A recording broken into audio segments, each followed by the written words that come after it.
close the windows a little bit or close the blinds. Maybe that'll help, and we'll just roll with it. We're rolling. So I'm going to start screen sharing with this. We'll just roll with it. That's it. Rolling.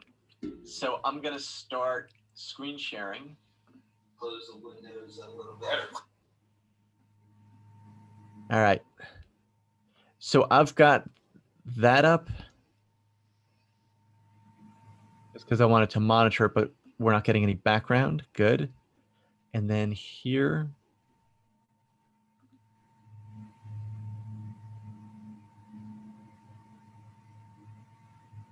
Go.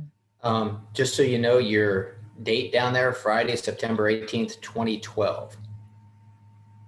How about that?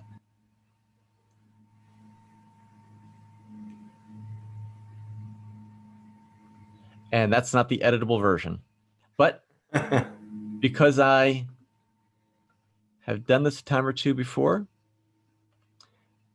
we're just going to fix that and then we'll get started. So, you got it. And then that's the beauty of being able to edit the material.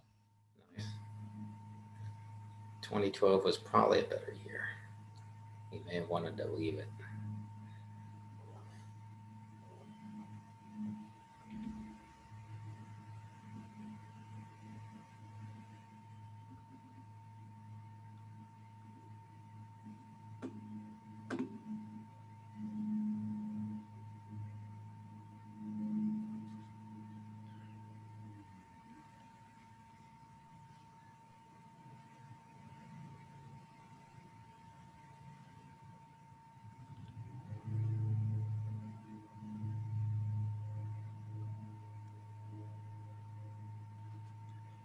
As soon as we're in the right year, we will get rolling. There we go. There you go.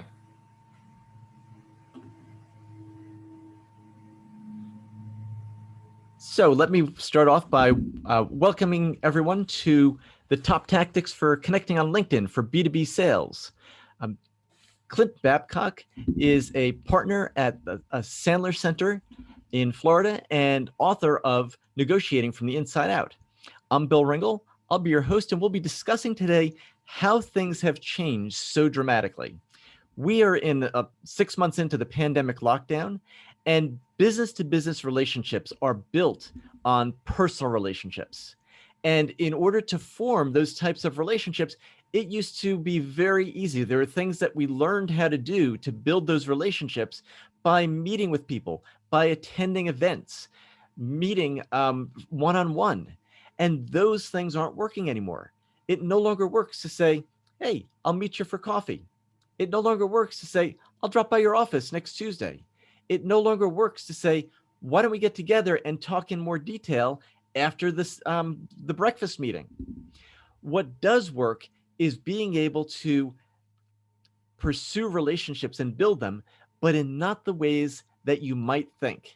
It's certainly not the ways that you've encountered that feel disingenuous, that feel too intrusive, that feel like things are being rushed. And Clint and I are going to talk about this because Clint has a great deal of experience with this, working with his students and working with the participants who come to the Sandler Center to learn about this and discuss what's not working. So Clint, we've been part of this disruption. What have you found from the business owners that you've been in contact with? Well, thanks, Bill. Really appreciate you inviting me back to join you. So here's probably the biggest shift, and I'm going to start out with, maybe we'll start out with a bold statement, and everybody will hang in there to kind of see this through. Here's a bold statement. You can no longer be just in sales and be an outbound prospector. I mean, you can, there'll be some success there, absolutely. But I think with the progression of what we've had to deal with over the last period of time, without doing all those things that you said, being able to show up, get in front of people, we've got to take on more of a strategic marketing mindset. as it relates to being able to connect and get conversations with the prospects that we want to get a hold of. So in some of my classes, I'll say, guys, forget you're in sales. Congratulations. You've just now been hired as your chief marketing officer of your company, which means you are never going to be face-to-face with a prospect. Yet your number one job is to get your sales team in front of prospects. What would you do? How would you do that? And just that exercise takes them out of that, those, I'll say those proactive things of the cold calls or the drop-ins or the networking events, which are all still valid and good things. But I need to take them all the way to that other pendulum and say, how are you going to either A, attract people to you, or B, warm people up so that when you do reach out, you're not a stranger. And Bill, you can imagine the the light bulbs that start to go off, or the thinking that starts to go in, that has to now kind of jog them into recognizing, well, maybe I don't know as much about marketing and social media and the platforms that we can use, very like LinkedIn. We're going to talk about it a lot today, that are going to be able to take that strategic approach. Clint, when somebody starts to make that transition and they get that light bulb moment of, my gosh, I need to focus on marketing as well as sales, Yeah. what are some early indicators that they're being successful in making that transition? Let me give you the early indicators of not being successful. They start to itch, they start to scratch, because hey, I'm a salesperson. I've got to sell in order to earn a living. I just don't train. I don't get a chance to train people if I can't sell them on the front end. So it's, salespeople love instant gratification. Okay. So, you make a phone call. The instant gratification of making a phone call is that leads to something, that leads to a conversation, that leads to an appointment, that leads to somebody being in your pipeline. You get that instant gratification about that. You go to a networking event, you meet somebody, you have a good conversation, they agree to meet with you later, instant gratification. So one of the things that, we got to impart on them is delayed gratification of being more strategic in what you're going to do in order to build the network that you're looking to build, in order to provide valuable content, in order to warm up the people that you're trying to get in front of. That's probably the toughest part. And eventually, what are some of the early signs of success is, I'll call it engagement of your network.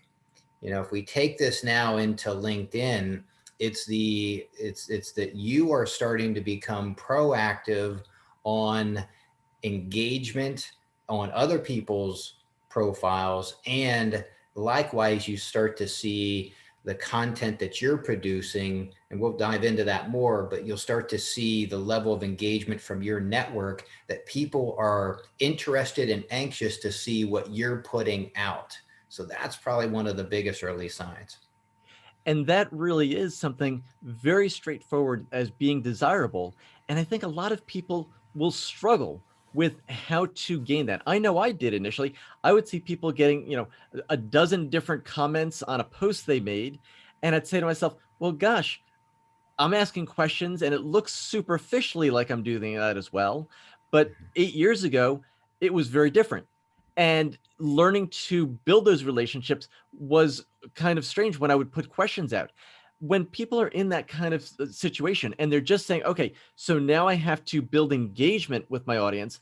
I'm not just racking up numbers by collecting people on LinkedIn and whatnot, other social media platforms. How do you start? How do you recommend that people do that today so they could see some early signs of success in moving forward with this approach? So for one, think about the type of people you want in your connections. Okay, so I call it, you got to think strategy first, right?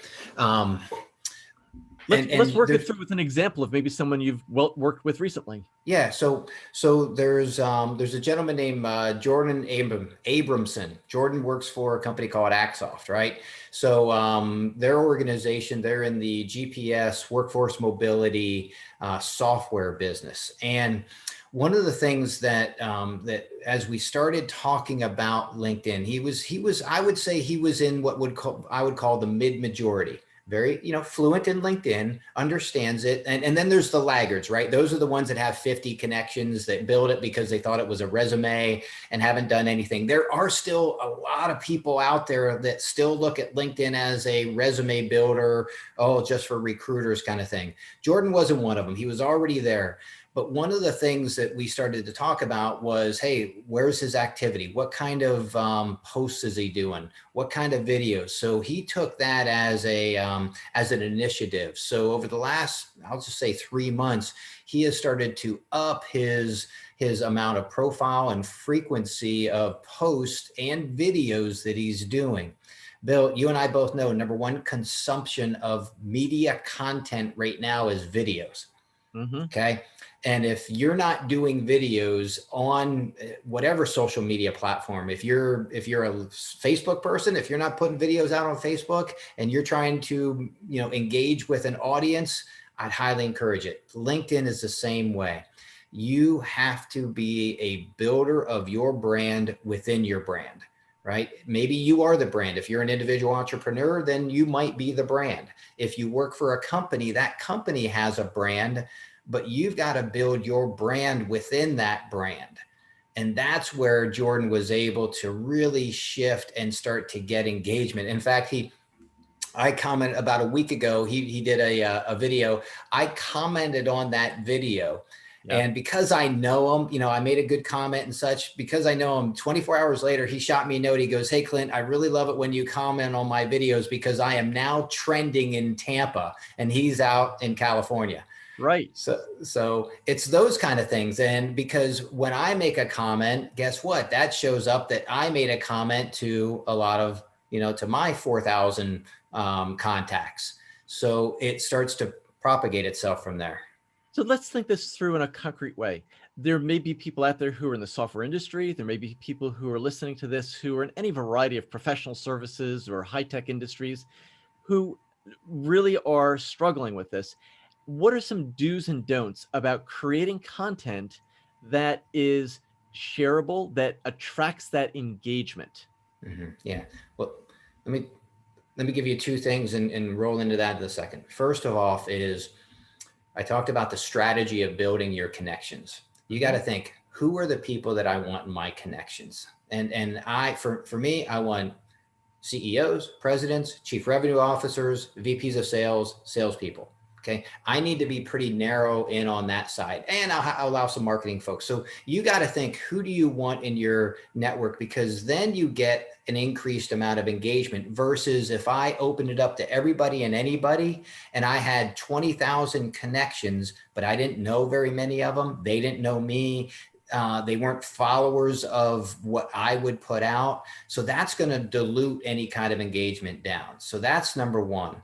And then to answer your second part of it is now you got to think, okay, we call it the 80-20 rule. 80% of what I put out there has got to be for the greater good content, good, stuff that I'm willing to give away as advice in my area of expertise or industry knowledge, something that would be helpful to somebody if they read it and looked at it, that is not self-centered. Okay. I'm not trying to sell anything. That's 80%. So let's make a really broad contrast.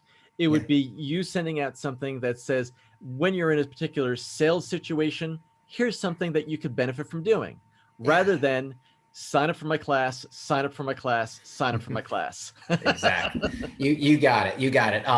So one of my most recent videos that just dropped a week ago was on using humor in a sales call, right? And how did this come up? I'm teaching a class, we're talking, and one of my students asked, "Hey, Clint, what about using humor?" what about, in a sales call? And it was a great question. It's something that I hadn't really thought too deep about, but, we had a good dialogue and discussion about it. And I said, let's face it, there's 20 people in this room. Some of you, you're pretty damn funny, right? You should use that. Most of you, you're not very funny. It's not going to work well. So I wouldn't want to teach somebody humor. I said, so what we ended up coming around to is, look, if naturally it flows, then it's going to feel good. It's not going to be awkward. It's going to be fine. If it flows naturally, great. Humor should never be forced. Like, okay, I'm going to open up with a joke, or I'm going to do this or do that to try to force it. That was one. And then we did all settle on that you can never go wrong with some self-deprecating humor. That is, you're probably going to be okay if it's about, how you, like I'll use it in some ways of, hey, let me tell you how I blew this last sales call, or let me tell you how, how horrible this call went, or something that is, might be funny, but also it's, something self-deprecating. So to give you an idea, content wise, that would be something that I'm putting out there that people could look at and go, okay, yeah, hey, something I better, understand how humor can be used. And if I've got a certain area that I can be humorous in, and it's going to flow naturally, that's going to be great. Now, 20% of the time, you've got a product, service, you've got something that I think you can put out there that's going to be able to drive some specific call to actions to your business.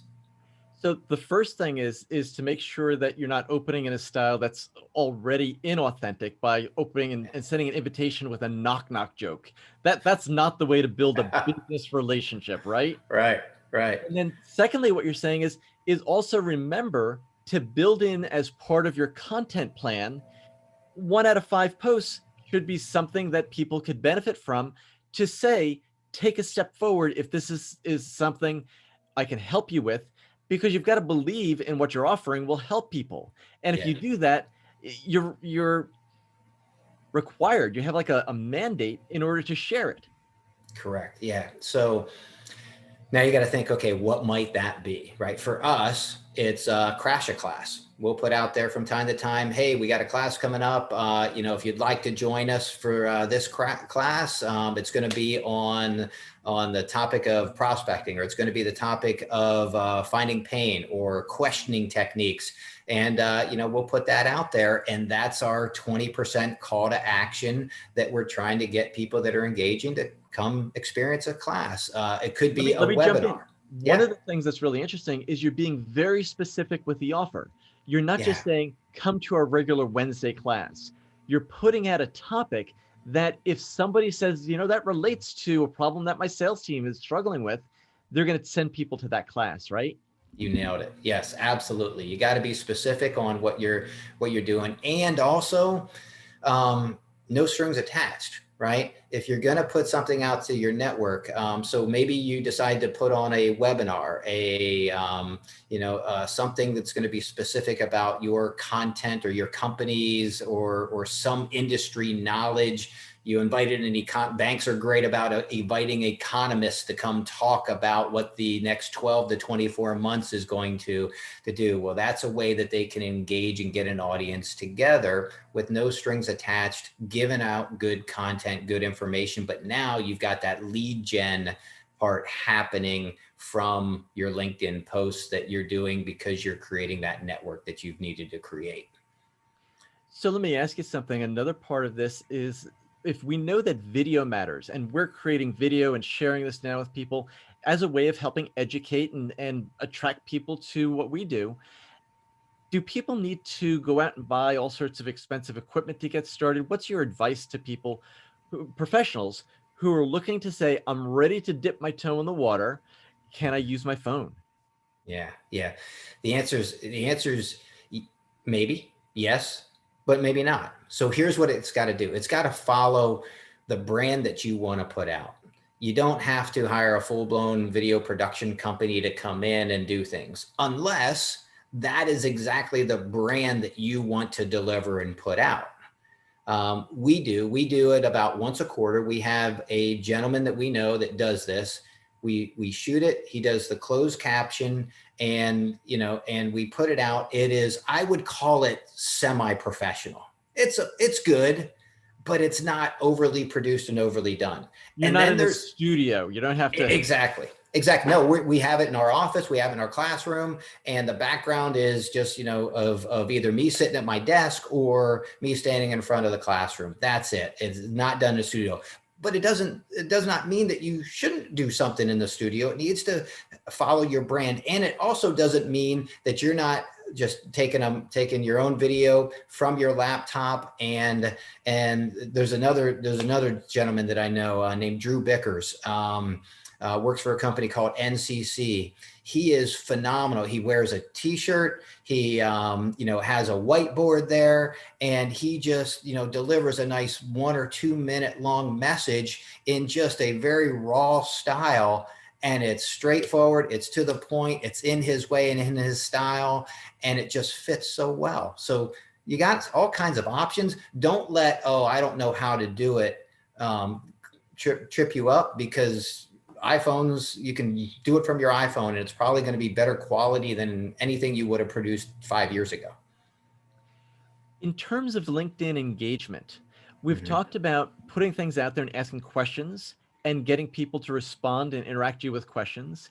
We've talked about putting video out there and hoping that it gets comments and shares. Is there a way to consistently quantify whether people are being successful with their engagement approach? Yeah, good question. There's a little bit of a formula out there. If there's 3 major metrics, right? There's views, there's likes, and there's comments. Okay, views, likes, and comments. So if you were to take your likes and comments and add those together, and then divide those into your views, if you're anywhere north of, I'll say 2.5%, 3% on that, then you're doing pretty well. 1.5% is going to be average, going to be okay. Anything less than 1%, you're not getting a whole lot of engagement out of your network. So, so you can imagine the math, right? If you got 1,000 views and you've got 30, think about it, 1,000, and you got 30 likes, comments, or what have you, that's 3%. Right. Right. So that's good. That's good. And all of a sudden somebody's going, oh my gosh, 1,000 views and only 30 comments. Yeah, but it's those eyeball views, right? That's why we used to watch commercials on TV, right? We got those eyeball views on it. How many were engaged in that or interested? Who knows? Doesn't matter. But we got that many eyeballs that actually saw our video. So that's always just a good rule of thumb there. Now, one of the things you shared earlier with Jordan is that you saw Jordan's video and you commented on it. Is that a way that people can, have you found that that's a way that you can help people spread the word about when they publish things, is to say to a few buddies, hey, I'm going to post on Thursday afternoon. Please look out for it. And when you see it, share a comment so that I get some initial momentum going with people viewing it and seeing that nobody wants to be the first to comment. Get someone that you know to comment, and then at least get the ball rolling. I would say, yeah, to begin with. There are what's called pods, where people are really trying to do it in a very orchestrated way. I would say early on, if you're just starting to dabble into this, I think it's a great move. Yeah, it might start to increase some of your engagement. But you also got to watch out. Are you creating false engagement, right? So just, a few people, I don't think there's any harm in that. But then there are formulated pods where people are, orchestrating a high amount of views, because the more views you get, the more engagement you get, the more the LinkedIn algorithms start to be able to place your content in the stream of your followers and other people's followers. So it's, it's interesting. I don't know all the intricacies of how those algorithms work. Just know LinkedIn's owned by Microsoft. There's some very smart people that know how to make sure content gets distributed at on your page based upon certain criteria. And it's going to be the amount of engagement that you get is going to be one of them. And I'm going to bring that around to what we first started talking about, which is we don't need to have tens of thousands of views. We want to make sure that we're targeting our content to be shared with the people who we most want to connect with. You started off earlier, Clint, and talked about how you want to be in front of presidents, you want to be in front of CEOs, you want to be in front of sales managers and salespeople, and other entrepreneurs and marketers as well. But when you have that primary focus, so long as you're reaching your audience, that's going to make the biggest difference. Yes. And I just suggest that people who are also looking to do this, you could get some initial conversation, because you don't want to be teaching to an empty classroom. That's no fun. And I know for myself, I like to, when I post things, I like people to comment and read it and see that is doing some good out there, because I put energy and attention into putting out good quality content. What you don't want to do is look back in a month or 3 months and see that it's the same 4 people always commenting on your video. That is a sign that you have not progressed. Yeah, very much so. Very much so. So let's talk about searching, right? So those are that's the title and the Boolean searches that you can use. You're a little bit limited on the free version, but the premium version, Sales Navigator, those are the areas that you can really do some good data mining and being able to find those titles that you want. And now, so let's say I come across and I do a search on CEOs in Tampa or CEOs in Orlando. And now I'm going to get a list, right? It's going to be able to give me a nice list. Now I can look and dive into a person's profile and go, okay, yeah, this is a CEO that I want to meet. So now what do I got to do? I need to send that person an introduction or an invitation to join my connection. Yes. So do I just send a bland, it doesn't say anything anymore. Remember in the olden days, a few years ago, it used to say, hey, I'm trying to build my network. I'd love to connect with you. It was that standard line that you could change. Now what you got to do is now you got to take it. If you're trying to connect with somebody at that level, now I've got to do a little bit more research. I got to hop out. I got to look at their website. I got to look at what's going on in that industry, because now if I'm expecting that person to engage with me, I got to customize my note to that individual based upon a little bit of reconnaissance, not a ton, but a little bit of research that I can do, that I can mention something in that invite that's going to resonate with him or her. Okay. So for example, give us a specific way that you customize one of your invites so that people could see the level of detail that's needed. You're restricted to, 300 characters. So you can't send a great deal of information, but concisely and insightfully, how do you do that? What's an example, Clint? So a recent one that I sent to a chief revenue officer. Hey, congratulations. Noted. I noticed that you were, received additional private equity money. Sometimes that's put towards increasing your sales organization and team, and other times it's put towards sales and development. Would you be interested in connecting to having a brief conversation? ? Now, one of 3 things is going to happen. He's going to ignore it, right? Sure. Let's face it, could happen, right? He looks at it, he reads it, and he goes, okay, yeah, not interested. Okay. Second thing that's probably most likely going to happen is I hope he's going to accept it. Okay. Once he accepts it, that means that I know he read my note and now he's accepted me into his network. Okay. And then the third thing that could happen is he could reply back to it. He could send me a message. Most people don't know how to reply back and send you a message without accepting it. But so now that they did that, so here's what I'm not going to do, right? I'm not going to now all of a sudden jump all over them and say, hey, when can we talk? I'm going to send them a note. Hey, really appreciate you accepting my connection. Look forward to talking in the near future. Why? Because I don't want to be that desperate salesperson. I don't want to be that person that now all of a sudden is jumping all over. He just came into my network. My marketing mindset has to click in and go, he now knows I exist. Does he want to hear from me yet? I don't know. But now he's going to see some of my content. He's going to see some of the things that I've done. I can invite them to a class. I can, kind of start to warm them up. Sometime, I can guarantee you, sometime over the next 2 to 4 weeks, I am going to reach out and give a call, be a little bit more direct, but I'm not going to take that desperate, because that's some of the things that I hear is, oh my gosh, I can't believe, I connect with this person. Next thing you know, they're blowing up my phone to try to get a hold of me. And now you're already put in that category of a salesperson and not making a difference between you and somebody that's going to be very consultative in their approach. Because what we want to avoid in that case is putting your interests ahead of your prospects' interests. You need to build a relationship so you understand what their challenges are, what they're particularly needing that you might be able to help with. And I always say, Yeah. listen, if I can't help you, I want to be able to put you in touch with someone who can. Well said. Well said. Yep. It's, it gives that approach of abundance mentality, right?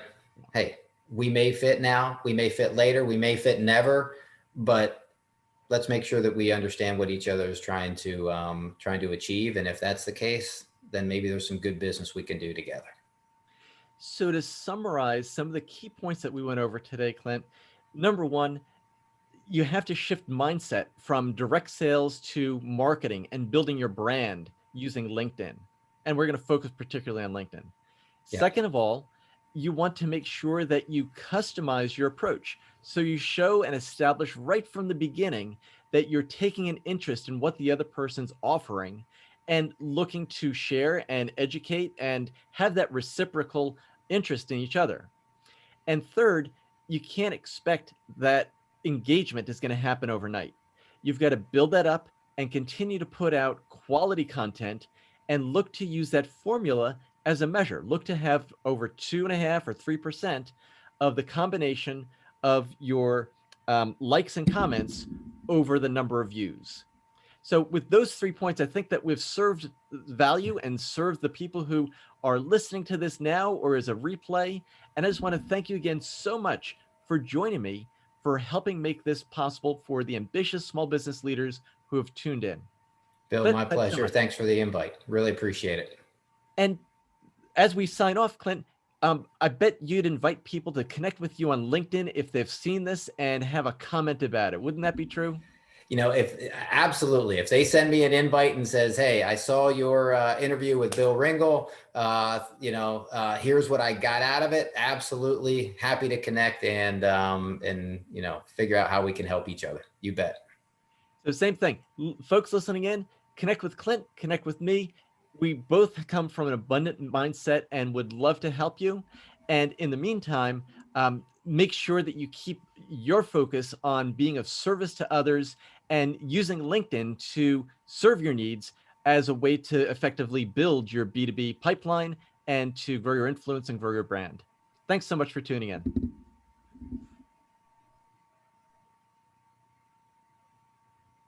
Right. So I'm going to end this.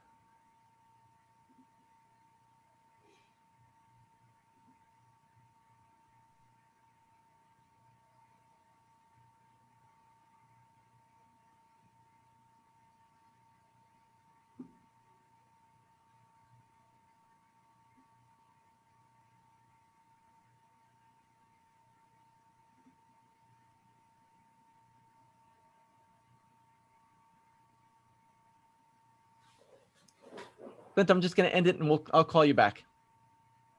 Okay.